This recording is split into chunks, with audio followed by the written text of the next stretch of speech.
Thank you for tuning in to the Why Marketing Podcast. My guest today is the always interesting Peter Horst. He's the former CMO of Hershey's, Capital One. He's a Forbes contributor, keynote speaker, and author of my new favorite marketing book, Marketing in the #Fakenews Era. Peter is a natural and gifted storyteller, so I know you're going to love hearing Peter describe his amazing marketing journey, some of the important lessons he's learned along the way, and the backstory of how he decided to write his awesome new book. So now, let's take you to the show.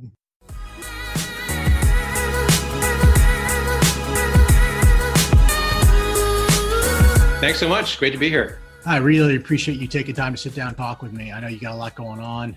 Let's see. You are founder of the CMO Inc.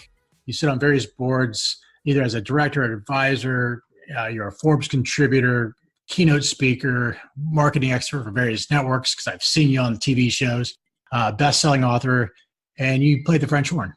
Did I miss anything? Well, it's been a while on the French horn. You were right up until the end there, but I haven't given up totally. I'm hoping someday to get back to it. When's the last time you played it? Oh, decades ago, I'm afraid. So. Oh, wow. Yeah, no, it's very sad. Someday. Okay. I'm committed. Well, with all that going on, I mean, really, you're staying busy. Where do you find the time to get everything going with everything you've got going on? Yeah. Well, the truth is I feel more relaxed in this phase, call it career 2.0, than I ever did in the previous 30 years of working in corporate life. And I think it's just a reflection of I've got more control over just the rhythm of life. I can say yes to things. I can say no to things. It's such a varied mixed bag of what I do. So sitting and working on an article versus talking to someone on the phone about some brand issue, it's also different that, it's flexing very, very different muscles. So this feels like a sabbatical to me, almost like, an academic, trip abroad. So actually that's not been a challenge. It's been quite the reverse. That's great.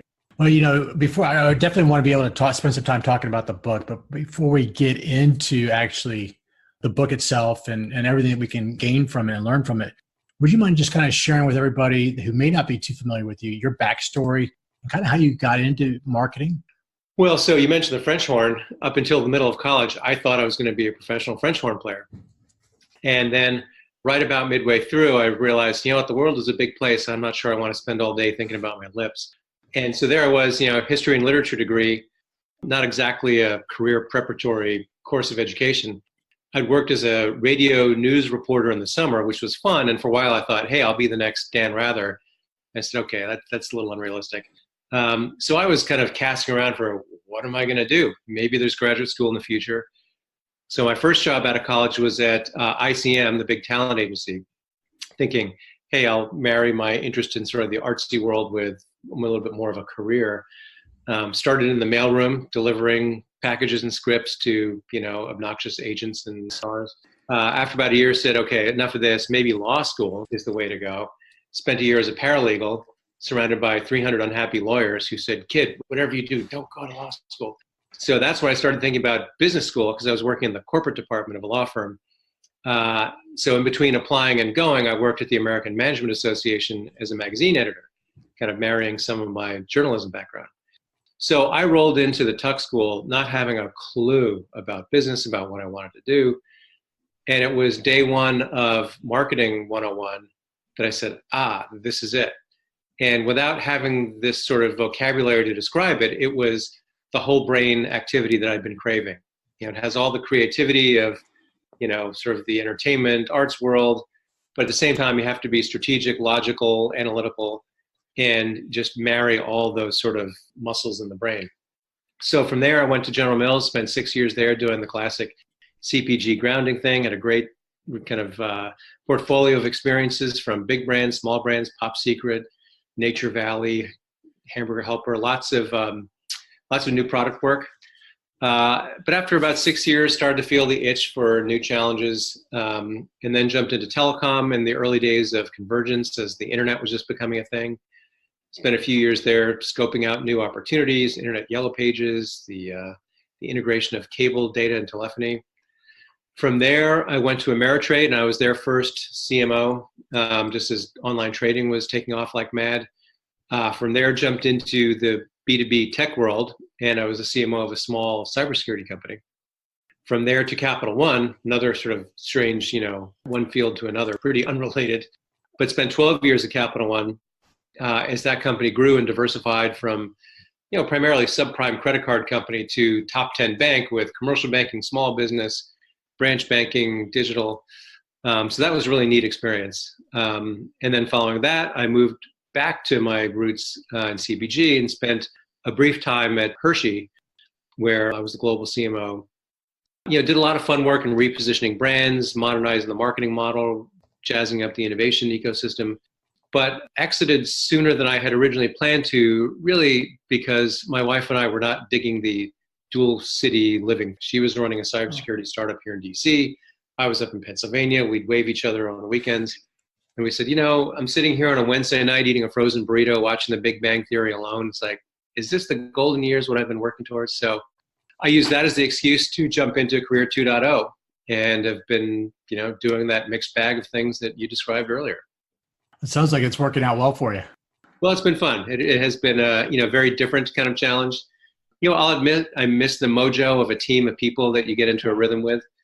And I miss the art and craft of marketing and debating language with agencies and creating marketing artifacts. But all in all, it's really been fun. That's pretty cool. I mean, when you mentioned how you started off your career at General Mills in the typical CPG out of college job, a lot of the CMOs that I've talked to, there seems to be a trend where that is really good, going in and working at General Mills or where it's a great training ground for CMOs when it's like first job out of college. Why do you think that is? Yeah. Well, I think it's because, those venerable marketing companies have been at it for, in some cases, centuries. So they just they're a very well-developed machine in terms of the disciplines, the training, the foundations, the fundamentals. Here's how you do brand. Here's how you do communications. So it's almost like a finishing school or a graduate degree in marketing in terms of just the rigor of all that sort of classic stuff that you get burned into your brain. It's funny, I was just talking with a fellow this afternoon who was asking me, so what's the CMO job these days? What does it take? What competencies do you need? And, I'm not sure there's one answer now. So, it used to be that, yes, if you wanted to be a senior marketer, it was a really, really good thing, if not absolutely required, that you have that sort of classic CPG-esque background. Not really so true anymore necessarily, because so many marketing roles and so much of marketing is about analytics, it's about digital, it's about technology. And you don't necessarily get steeped in that, at some of these sort of, great venerable CPG companies. So, clearly the perfect super person would be all of those things in one package, but not many people, are in a position to have gotten all that. So it really sort of depends on what's the company, where's the leverage, and how much will it be about really great, rigorous brand thinking versus just being at the cutting edge of programmatic. And that would really drive, is it still the best foundation, or, is it really that plus something else? That was going to be my next question is, where do you think it's going to shift to? What do you think that next staple first job is going to be? Well, I think it will be as varied as there are CMO roles. I mean, if you look at the world of, put 100 CMO roles in a basket, there probably won't be many that look alike. Even in the world, say, of CPG, what is in the job of the CMO of General Mills versus Procter versus Hershey versus, Kimberly-Clark, very different. Now you go to banking, then you go to, social media, you go to B2B technology. Does it have revenue accountability? Does it own product? Does it own analytics? Does it own PR? So again, depending on if you know where you want to be, then that might say, yeah, you still need that classic discipline and then build on it in these ways. Or it might be, you're better off jumping straight into one of the hardcore digital companies because having 15 years of that under your belt is going to be the difference maker.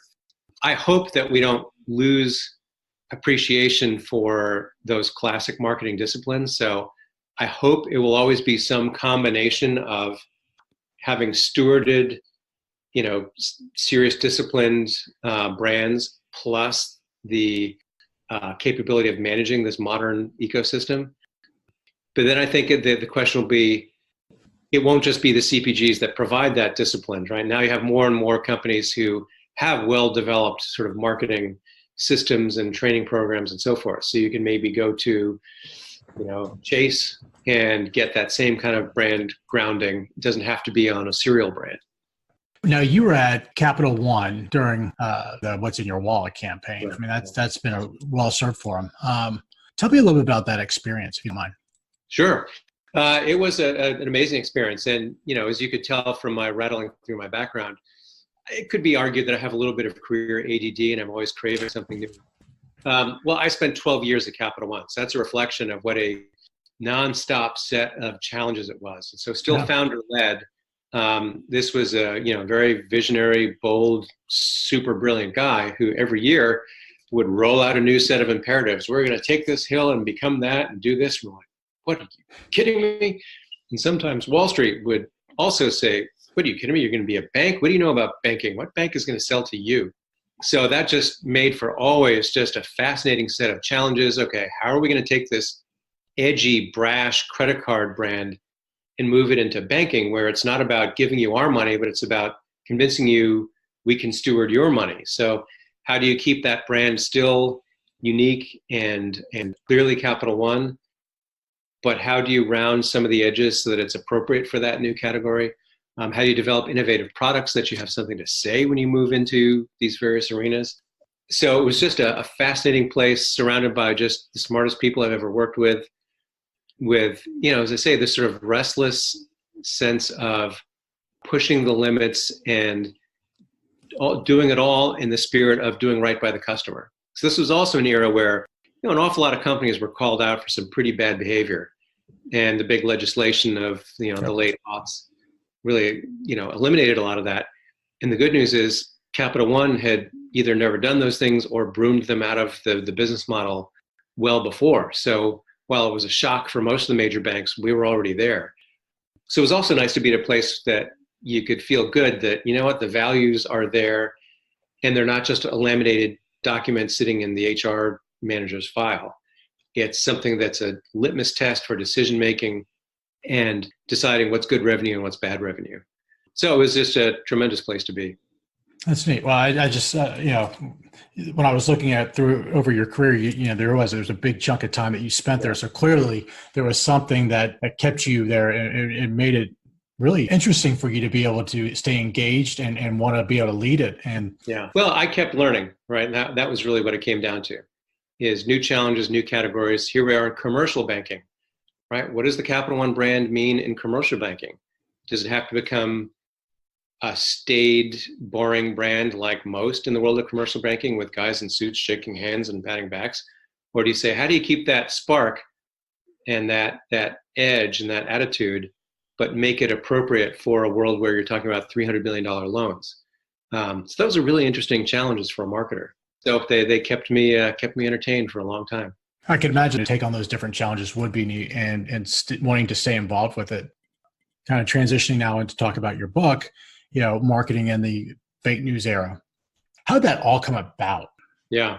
Well, it was interesting. It was early on in my sort of wearing my new hat, and I was speaking at conferences, and I had one coming up, and I was noticing this phenomenon. This is kind of right after the presidential election, of one brand after another getting into some real hot water for different reasons.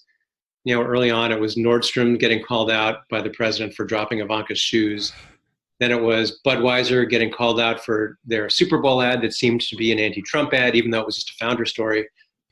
Under Armour CEO getting flack for things he said about Trump. So it just struck me that there's, among all the other new and crazy things going on in the environment, it's creating a really challenging, interesting new set of dynamics for brands. How do you navigate this? And so I gave a talk about marketing in the Trump era, as I called it then. And then as time went on, on to the next conference, what do you want to talk about? Well, we could talk about digital transformation or iconic brands or marketing the Trump era. Ooh, do that one.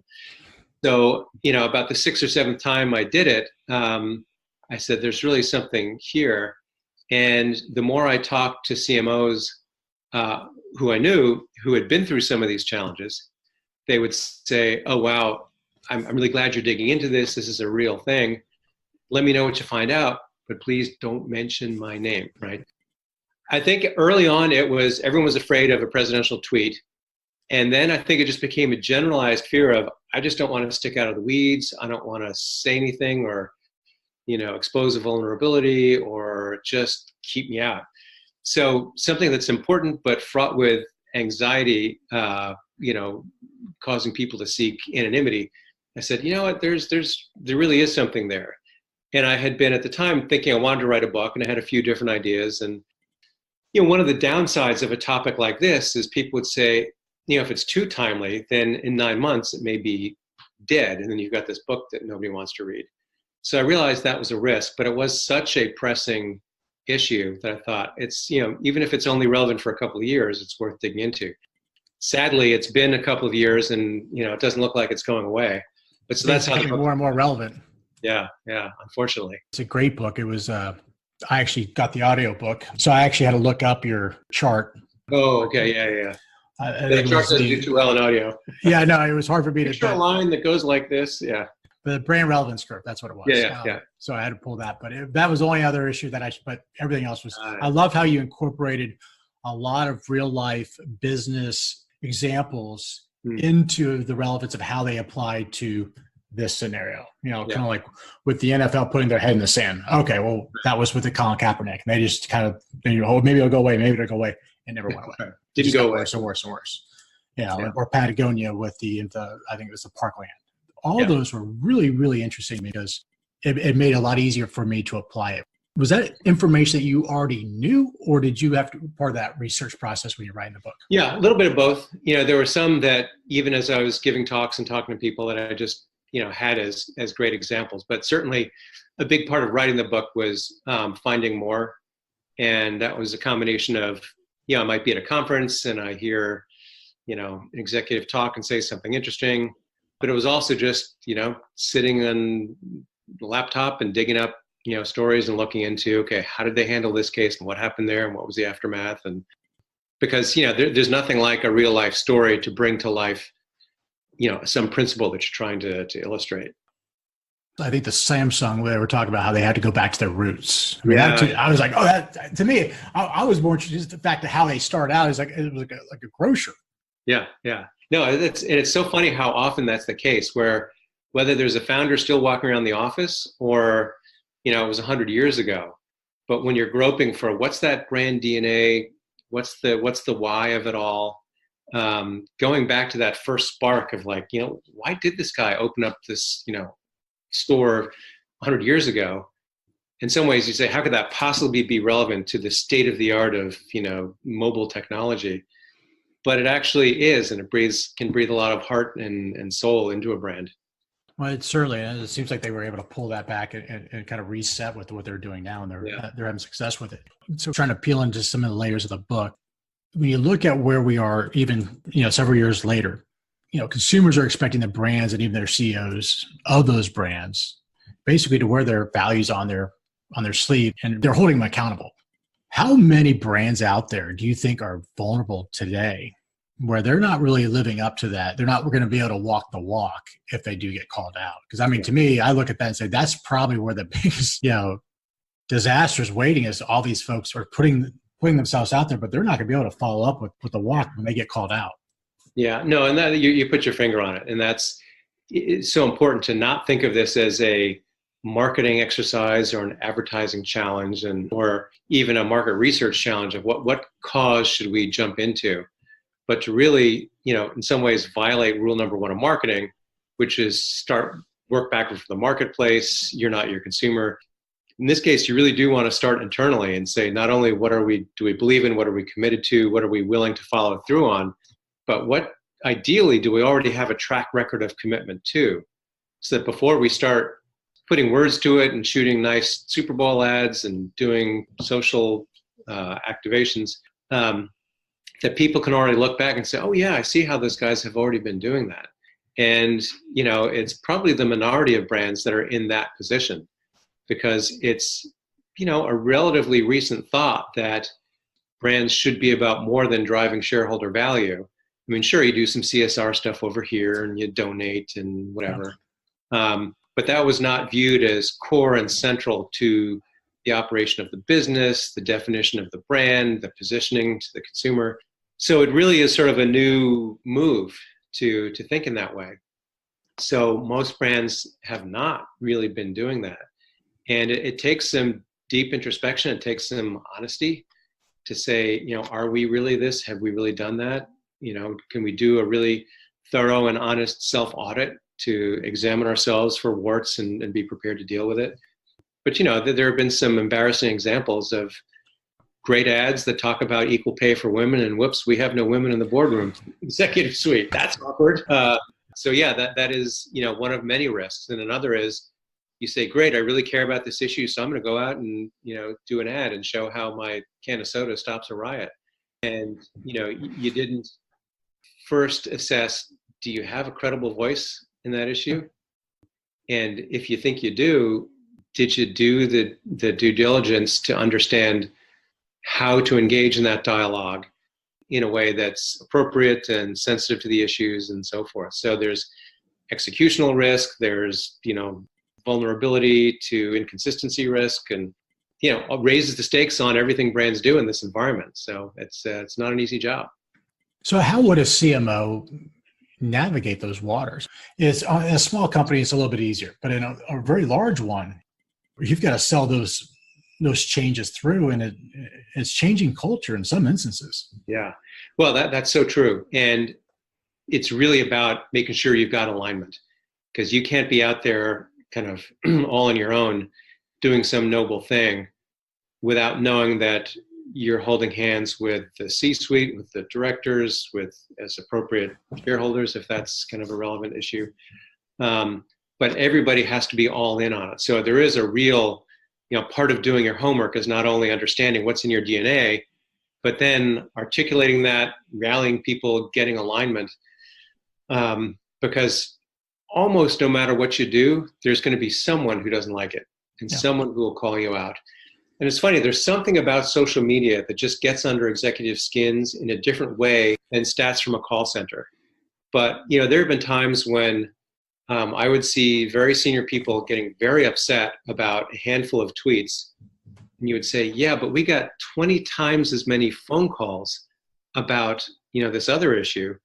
And that didn't seem to bother you. But there's something about the visible emotion in those tweets that just feels much more exposed and damaging. So you don't want people second guessing and sniping each other once it all hits the fan. So, a great example of this is Frito-Lay, that waded into some somewhat sensitive areas, and things like addressing the issue of high suicide rates amongst LGBTQ teens. Now, who could say I'm for that, right? So it's really not something anybody should be against, but it's still moving into a territory where people are going to have strong feelings about it. And so sure enough, when some people did start saying, okay, hashtag boycott Doritos, nobody flinched, nobody backed off. They knew what their values were. They knew what they stood for. They knew why they were doing that. So nobody in the executive wing picked up the phone to say, hey, what are you doing down there on, Doritos?